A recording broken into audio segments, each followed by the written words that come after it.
Welcome to A Meaningful Marketplace.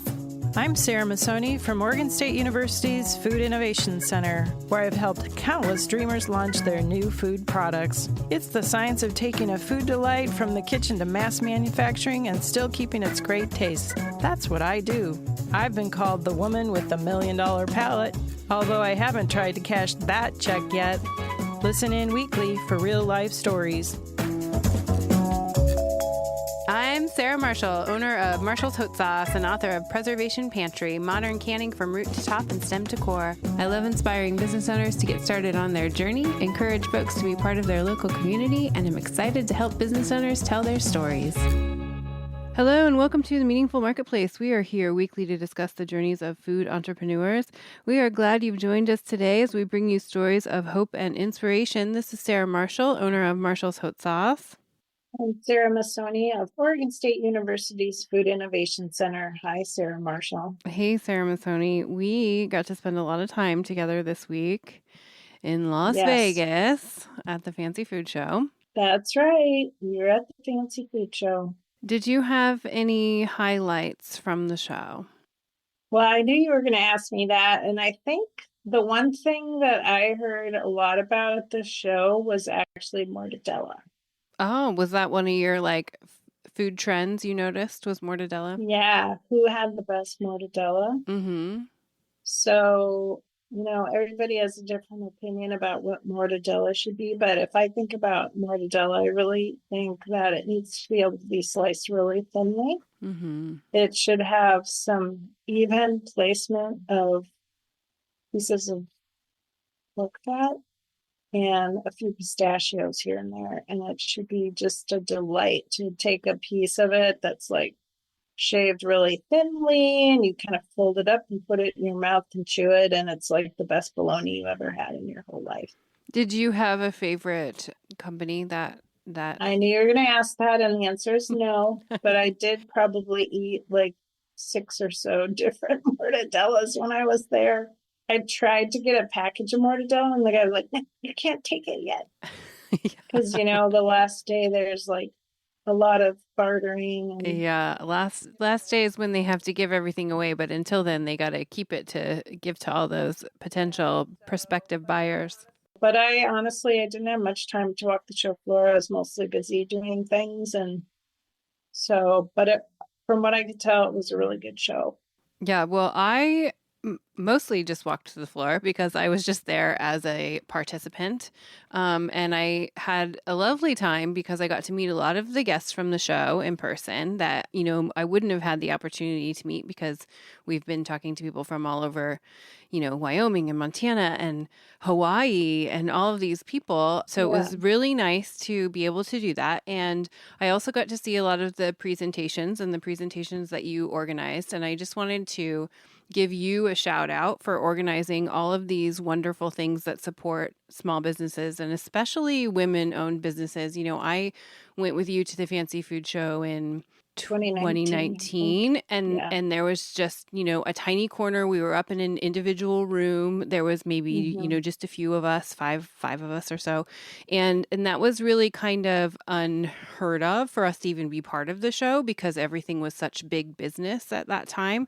And now you have started this awesome movement and trend where there were rows and rows and rows of small businesses and cities and states and people that had brought all of these small businesses from all over. And it was lovely to be able to meet all of these people and see all of these people. And I really think that was something that came from your heart and your brain, and you started that. And so I just wanted to compliment you. And you did get some acknowledgement from some of those people thanking you. And I thought that was really nice that I could be there to hear that. But our listeners weren't all there to hear that. So I just wanted to say that you're so rad and you do so many things for people. And I just think that was really lovely that you got some acknowledgement at the Fancy Food Show this year for that, because you really do a lot for people. Thank you for that testimonial, Sarah Marshall. I appreciate it. Yeah, for sure. And it was great to see all of the people and walk the show floor. And one of my favorite experiences was,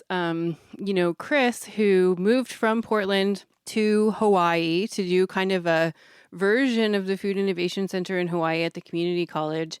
He walked my husband and I through all of the Hawaii businesses that he had brought Very along nice. and was just like so proud of all of them. And it was so Yeah. nice to meet all of them. And I got to try all these sauces and different products from Hawaii that are made from things that I've never even heard of and that were Yeah. so rad. And it was so fun. So that was like one of my favorite They had 8 parts. companies from Hawaii. So we Yeah. had 25 companies between the Regional Food Business Center and the Food Innovation Center, which is the most that we've ever had, which was super cool. And then the other thing was the Spark experience. You might remember. Yeah. And I was up on stage for like 3 hours. You were. I was there for most of it. That was pretty fun. So everybody got to give like a 2-minute pitch Yeah, they gave to pitches. the audience. Mm-hmm. It was quite a time. Yeah, it was really nice. Well, I just wanted to tell you did a good job, and people can check my Instagram to see some highlights from the show. I posted some of the fun things that I did and saw at the show, and some of the businesses that were that I was able to meet in person from the show. So you can check that in the highlights of my Instagram. So it was a great time. That's cool. And we have been partnering with the Regional Food Business Center to bring you guests from a 6-state region. We normally have a co-host with us today. It's just Sarah and I because we are representing Oregon this time around. So Yes. we're going to be the Oregon experts today, and we brought on one of our buddies. But we would like to encourage you to connect with your state by signing up for the Regional Food Business Center newsletter. It's a breeze to sign up. Just go to Northwest Rocky Mountain Regional Food Business Center.com. Hit connect with us and choose the button to receive newsletters. And they have a lot of grants open right now. And they talked about that a lot at the Fancy Food Show. So there's different ones for different states, for different things. So make sure to go on their website and check it out because it's a really good opportunity for people who want to grow their business and expand without a lot of risk. So get in there and fill out those grant applications. Those are the business builder grants. Yeah. And all of the regions across the U.S. have business builder grants. So if you're not in the Northwest Rocky Mountain region, look in your region and ask about the business builder grants. Yeah, it's really easy. It's an easy system to navigate to figure out where you are and if there's anything in your area that you can apply to. Yes. And we want to thank our sponsor for supporting the Meaningful Marketplace. Thank you for helping us spread the word about small business owners and entrepreneurs. Let's hear a word from our sponsor. The Northwest and Rocky Mountain Regional Food Business Center is the proud sponsor of the Meaningful Marketplace podcast, giving a voice to food from across the 6-state region of Colorado, Idaho, Montana, Oregon, Washington, and Wyoming. The Food Business Center supports Northwest and Rocky Mountain food industry makers as part of the USDA's National Network of Food Business Centers, supporting a more resilient, diverse, and competitive food system as a go-to source for small and mid-tier food and farm businesses with a focus on underserved communities, providing education in the form of technical knowledge, business programs, and industry news. We sponsor trade shows, meetups, and conferences to connect growers, producers, retailers, distributors, and processors, all to stimulate business and raise the standards of our storied food industry. Join us as we travel through the 6-state region, learning more about food makers, food hubs, and food systems. Visit the website at Northwest Rocky Mountain Regional Food Businesses.com to get connected. And I would like to introduce you to Elsy, owner of Creole Me Up, making authentication condiments in Portland, Oregon. Welcome, Elsy. Thank you for having me. We're so glad that you're on the show again. Yes. You were on the show back on January 2nd of 2020. You were guest number 10 and episode number 10, which feels like a lifetime ago. 200 episodes ago. That was a long time ago. It really was. And you had really you were just starting out your business. You were, I think, handwriting all your labels at that time and just kind of getting going, working with Sarah and figuring it all out. And so much has changed, so we're going to have a lot to talk about today. But before we go there, let's just make sure that everybody can connect with you. So what's the best way to find you on social media, online, your website, those kinds of places? So I am on Instagram and Facebook and also TikTok. And it's Creole Me Up everywhere. And my website is creolemeup.com also. So people can reach out either via the website and through social media. Always get the messages anywhere somebody wants to reach out. I noticed Elsy has like over 10,000 followers. Yeah, Elsie is very fun to follow. And I will say, I love that I don't know how she did that. It's amazing. I was y- looking at her.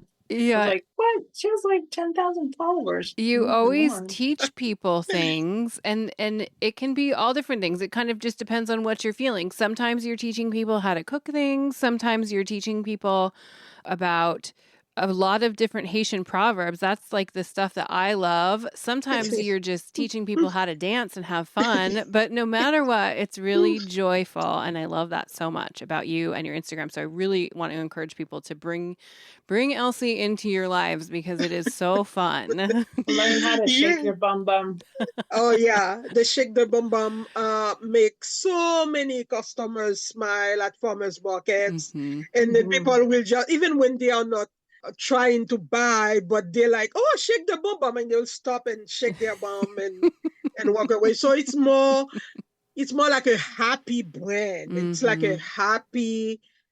I mean, it's not subtle because I'm wild when I am around people, but to see that people find joy Hmm. in something that started so Mhm. small, and that really bring me so much joy to look at people being happy about simple things like shake your bum bum. You Yeah. have a bum, just shake it. Yeah. Well, it's very fun. Right? And Elsie will Yeah. do that with market customers at the farmers market. And Elsie and I are at the same market at the Portland State Farmers Market. You do a lot of other markets as well, but that's where I see you. And it's fun to see customers come by. And Elsie will just like make people light up when they walk by her booth because, she'll wave, she'll talk to everybody, she'll get them going and dancing. It's just a very much needed experience, especially in our Portland downtown world that we need. So, Yes, yes, yes, yes. Well, I think the reason why I kind of go beyond what I see in people, I remember times in the past where I was struggling with suicidal depression and lax. And then there's a woman I met this weekend. I went to visit. I met her at Target. And at that time, I've just like a few pennies to buy something. And then the way she was kind to me, like it's like she knew something was going on, but she didn't want to be too invasive. This moment, I cherished it forever, and we are still friends today, just out of a casual meeting at Target in downtown Portland. So I'm like, you never know what people are going through because not everybody can be vulnerable with strangers and Yeah. open up. Yeah. So shaking your bum is the least that I can do, and people love it. yeah. Yeah. Actually, you're the queen of interactive stuff. So you recently did your Freedom Soup activity for the new year. Can you tell us a little bit about that? What is Freedom Soup? Yeah, Freedom Soup is a class that I've been teaching at least this year was the fourth year. Freedom Soup is that soup that Haitian slaves used to cook for their French masters, but were never allowed to eat or even taste it. Mhm. So when Haitians kicked the French people out of the country in 1803, 1804, the first meal they cooked to celebrate their newly found freedom was that freedom soup or pumpkin soup or liberation soup, like we call it. So I try to bring my culture and history in every class because Haiti has a very bad connotation in the news. Very, Mhm. very bad. It's the worst. You always see the worst. Now, social media is helping a little bit with that because Mhm. Haitians will go to Haiti and film the good side of Haiti to advertise the country on a better light. But what I try to do in every class and every product and every interaction is to expose people to that fun side of Haitians and Haiti. So that's what I did on every end of the year. I teach a class and teach about the history. And at the end of the class, everybody eats and drink the cremas, which is a sweetened coconut Ooh, milk. that's delicious stuff. Yeah. So I teach that in the class too, because this is what we will drink for New Year, besides the soup. So, what else is in the soup besides the pumpkin? Besides the pumpkin, it's all sort of vegetables, chayote squash, cabbage, carrots, turnips, and then we like to use beef buns. Now I Oh, now I love oxtail. oh, okay. I love oxtail in the soup, and then just simmer it up and eat. It's so delicious, so Mm. so delicious. Yeah. And next year, I'm hoping to bring a base of the soup so people can go home and add their vegetables and preferred meat to it. Oh, that's a good idea. Yes, they can just I was trying to figure out if we could come up with like an instant soup packet of Freedom Soup and everybody could have it in their desk drawer. And Wow, then when they were awesome. having a bad day at work, they would open the packet up that said Freedom Soup. Freedom. Yeah, that's a good idea. I Oh know, and my they God. could just eat the soup and think about freedom. Yes, I love this. Oh, Oh, I'm going to work. Yeah, I would love this. that's what I was thinking. I wish I Yeah. had some Freedom Soup in my desk drawer. Yes. Oh, I love this idea. But how will I get the pumpkin? It's available in powder. Oh, okay. Then So yeah, it would be a little bit different, but we could have it sort of like a blended soup. We just add hot water. You can make it do in it. your Yeah. coffee cup. And I Yes. think it would be a thing for you to be able to keep telling more people about the history and the story and bringing people that comfort and that joy and that warmth. You know, when you were first doing your classes, I remember helping you do your press release for the first Yeah. ones and you telling me about it and what it really meant, like what it felt like to cook that soup with people. And I think that you would have a good way of bringing that to people even in an instant form, you know, In the because it would listed be form. about Yes. the feelings that go into it and what it feels like to eat it and to have created it. You know, I think that Oh, I think you would do yes. a I good job love of this. This carrying is that my to more million people. dollar idea. Elsie, you were telling me about your spice blend recently, about the economics of the spice blend. Can you share a little bit about what you've found with the spice blend that you put together? Do you just have one spice blend or do you have a couple of No, spice blends? I have two of them. I have the wannabe sassy spice blend, which is not spicy, and the real sassy spice blend, which is Okay. spicy. And I am working on two more, which Okay. is a masala, Creole masala spice blend. And then the other one, it's kind of a blend for sweet Haitian recipe. Let's say you're making a hot cocoa. You Okay. can put a little like a quarter of a teaspoon of that spice blend in your cocoa or your tea to have a Haitian experience. Yes, so that's the two that I'm working on. But we have a few distributors who are interested in distributing those two that are ready. So we are talking to like 3 distributors right now. Yeah, so Distribute it. maybe we could. I mean, that's been one of the challenges. I've been working with Elsie for a long time, and we've been kind of trying to figure out what are some ways to have some products that are shelf stable, Yeah, not just fresh. let's tell people about all your products, Elsie, because you have a lot of different things that you make, and some prolific entrepreneur. Yes. some things people can just get at the farmers market, some they get in stores. So let's kind of walk people through the things that you're offering, right now. Okay. When I started originally, I wanted to cook Haitian food. I was doing pop-ups, but I was doing them at Tamale Boy once or twice a month. I'll pre-sold the tickets, people show up and eat. And then I was using the kitchen for free. Basically, shout out to Tamale Boy. without them, there wouldn't be a Creole Me Up. Yeah. Uh, we met in a parking lot. I was all broke, and he was serving food in a fancy Mercedes, very nice van. And I walked up to him and I'm like, "This is my dream." And he's like, "Really?" And he said, "If you are interested, I can show you everything you need to know." And that's how I started with Fill Me Up. But at one point, he wanted to do bottle sauces to sell. And because I was blending sauces to marinate all the time, he said, "Well, I don't think we can be in the same space because I am pretty much making sauces. If you're making sauces, then we need to find another arrangement because you will see." It was about seeing his process and me making the same thing. So I started making pickles because at my pop-ups, people were very much interested on that slaw that I will put on everything that I cook. Yeah. And then I started making that the slaw. And then all of a sudden they say, "Oh, I would like to make the sauce in my house too." And I started making the sauce.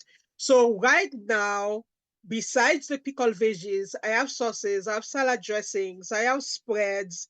And then in the marinade departments, I probably have like 7 of them. But this year we are kind of like taking a few steps back to really focus on showcasing products that people absolutely love, that they will come and get one for themselves, one for their neighbors, one for their friend, like the avocado cilantro salad dressing. We are focusing on the beet spreads that New Seasons is interested to take to all their 21 stores. We are keeping the pickles, and then the spice blends and infused oils. So we are going to focus on that. And then basically with the projection, this is going to be my biggest revenue generating year. I am pinching myself, not believing that a small dream, a little spark could blow up in such a big level. But it's not even at my capacity because it's only New Seasons that we are trying to service with the beet spread and keep at for our farmers markets. How do you say that? Where we vend at, or farmers markets accounts and customers. Mm-hmm. Mhm. I'm putting lipstick on everybody because Sarah Marshall has bright red lips. Elsie has bright red lips, and I have like pale old lady lips. So I'm putting my lipstick on. No. We're gonna go lipstick shopping really soon. Does that look better? I I think have we, red on my desk. I I'm gonna have think to we change things. we need to get you red lipstick, Sarah. Oh yeah, we're gonna get you I some think red lipstick. I have some. I just need to bring it for my desk. Oh, I love this one though. It's kind of a nice contrast hmm with your silver. So, Elsie, I want to talk about your growth because you mentioned that you're growing and that, I know that you did some fundraising this year, some crowdfunding, and I saw that you're teaching a workshop to help Yes. other people that are interested in crowdfunding. So, I don't want you to give away your secrets and not have people sign up for the crowdfunding workshop, but I just want you to talk about the workshop you're offering and what that crowdfunding has done for you, how it's helped your business. Well, the crowdfunding, it's amazing how somebody can grow mentally within a year. I'm looking at 2023 and I'm like, there is no way I could raise that much money in 2023. 2024, I stepped out with the purpose of really being transparent with people who love my products, people who've seen me over the years, being consistent. And then every day on social media, I was shaking my bum bum. Not in the bad way, but shaking my bum bum to make my personality basically help me support the fundraising endeavor that I was on. Mm-hmm. And some of my customers, they didn't like the terms of honeycomb credits, and they invested on the side because they didn't want to charge me so much interest that Honeycomb was charging. And in total, I was able to raise 139,000, let's say 140,000 within 35 days or something like that. So that was kind of like a seal or a step to basically push me to step in a space with people who are wondering, how can I get my special sauce or my special cookie recipe, or how can I make it happen and grow from there? So basically that I say boosted my confidence to step in a coaching role, because people were reaching out. How were you able to do that? And you are black and you are in Portland, in a white city. How were you able to do that? So basically, the crowdfunding is encouraging me to step in a coaching role in the food world. A lot of things have changed in my mind, but what's missing are really coaches teaching people how to grow from being homeless or struggling with, bad depression, and make something out of something that you know how to do best in life. So that's what's going on. Anyway, I go way above and beyond the question, but that's what's And going if on. people are interested in signing up for your workshop and your coaching on this specific crowdfunding topic, how would they sign up for it? They will go to creolemeup.com and we have all the information there, what they would work out away with and what they need to do. Basically, for everything, I love writing. I have a big book written about, I've written a whole book about crowdfunding, really from the ground up, without the rich uncle, without the rich aunt with the diamonds and big money in the bank. Uh, so I want to teach these people basically with nothing that it can be done. We're going to take a quick break. And when we come back, I would love if you would talk more about the books that you have and how people get those. So we will be right back.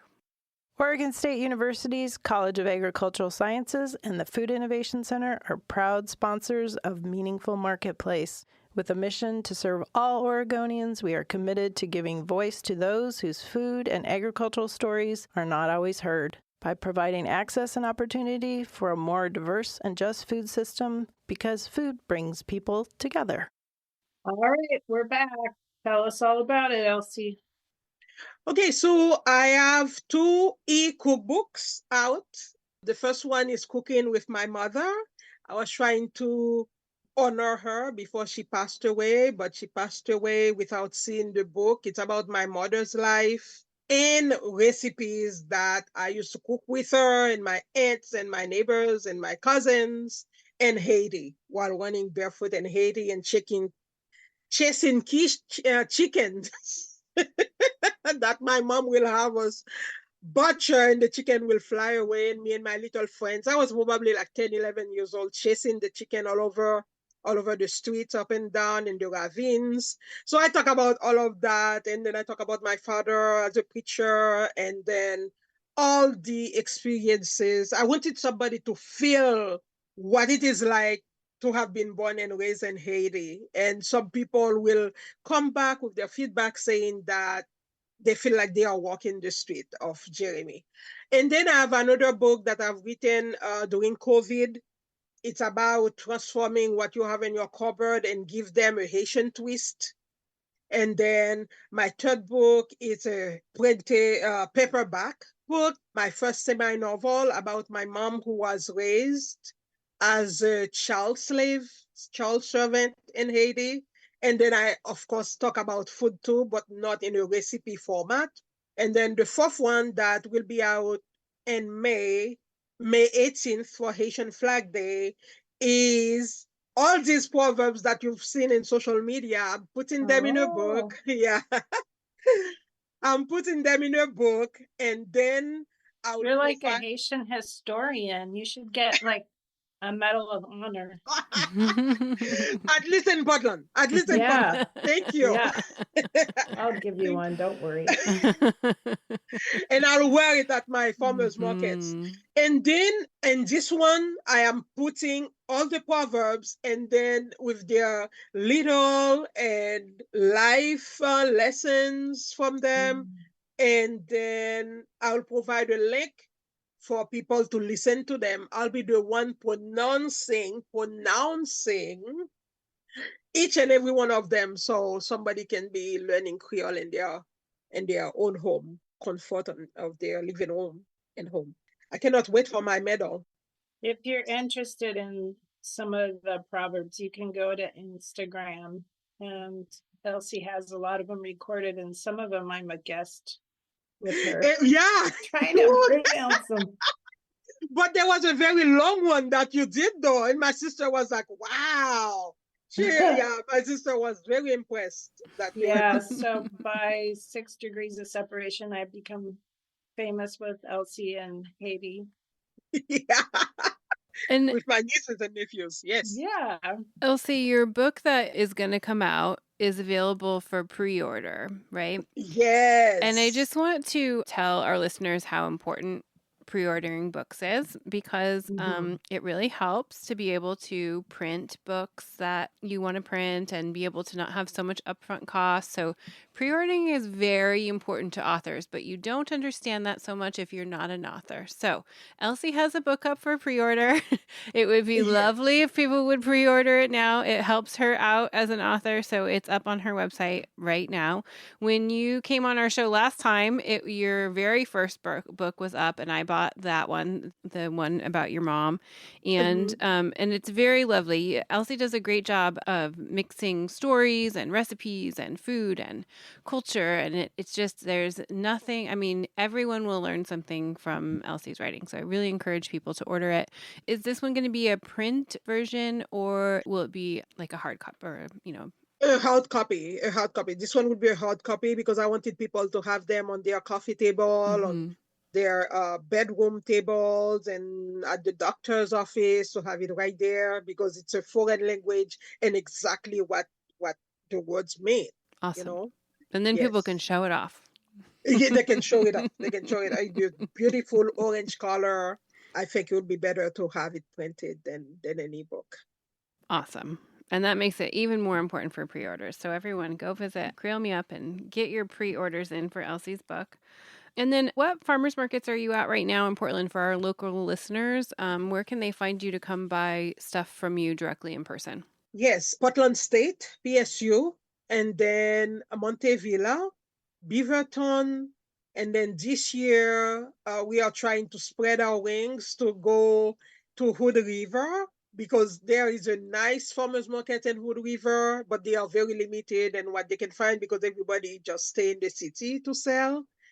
And then Lake Oswego, we are expanding to Lake Oswego, and Hillsdale on Sundays. And then this year, what's going to be new is I am doing a hot food booth on Sundays only at Montevilla. We are doing plantains with different toppings. Actually, Sarah, you gave me this idea way before COVID. Oh, that's good. I'm glad you're doing that. Yeah, just fried plantains and different toppings. Yum. With a side of pickles. Your pickles are my favorite too. I always have them in my fridge. And if people don't know what pickles is, will you just tell them, Elsy, just because some people might not know? Yes. So pickles, it's the most popular Haitian condiment. It's a quick pickle with lime juice and vinegar and all this veggie and salt and a bunch of Scotch bonnet pepper. But in Portland, you cannot find Scotch bonnet, and when you find them, they are expensive. But for Christmas, I always have a Scotch bonnet, the original version of the Scotch bonnet, and then it's spicy, it's tangy, it's crunchy, it's delicious, and then he brings a party in your bum. Bum.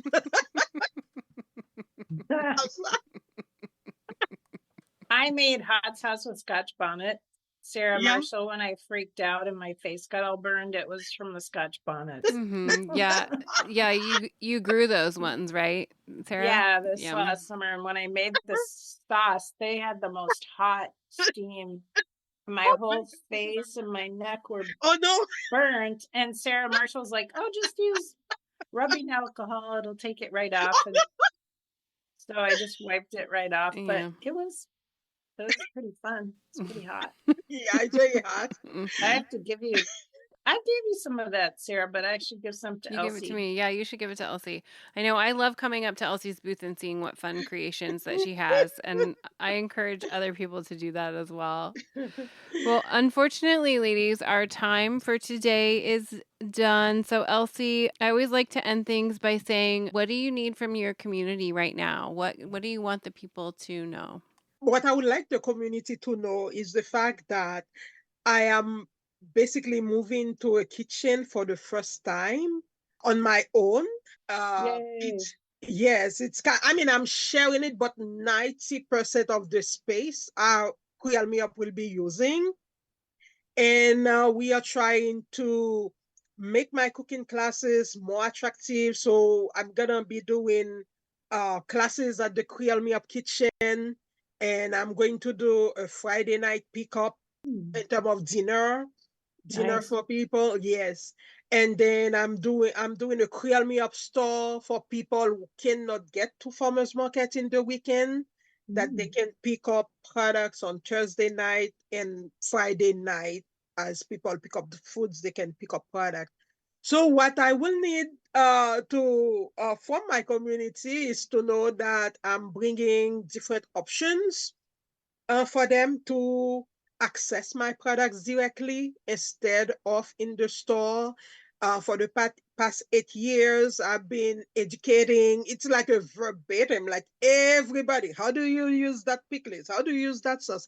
I have been consistent for 8 years to teach, but now I want to spread my people's access to Creole Me Up in a bigger scale. So I'm hoping once we are settled, we'll provide the address for people to do that, pick up their dinner. And then what's interesting about these dinners, they are intentional. I don't use allergen in my products. I don't use additive in my products or food. So they are food. We're going to be cooking foods that nurture instead of adding more junk to your digestive system. Thank you so much. If you follow Elsy, she always does a great job of posting if she's hosting classes or workshops or, where she's selling, what she's doing. So that's a good way to figure all that out, or you can always check her website too. So it's pretty easy to see what's going on, and what she needs from all of us is just to show up and support. So we can do that Yes. for you, Elsy. And I'm sure I'll see you very soon. Yes. See you later. Thank Thanks, you. Elsy. Thank you for listening to the Meaningful Marketplace podcast. Before you go, show some love for our podcast by leaving us a review on Apple Podcasts or iTunes. You can follow us on Instagram at Meaningful Marketplace Podcast. You can call or text Sarah and I with questions at 503-395-8858. And we'd like to thank our team at Joy of Creation Production House. Thank you to Dave, our production coordinator, and Haley, our audio engineer. And we will be back next week, everybody. Thanks for joining. Bye. Bye for now.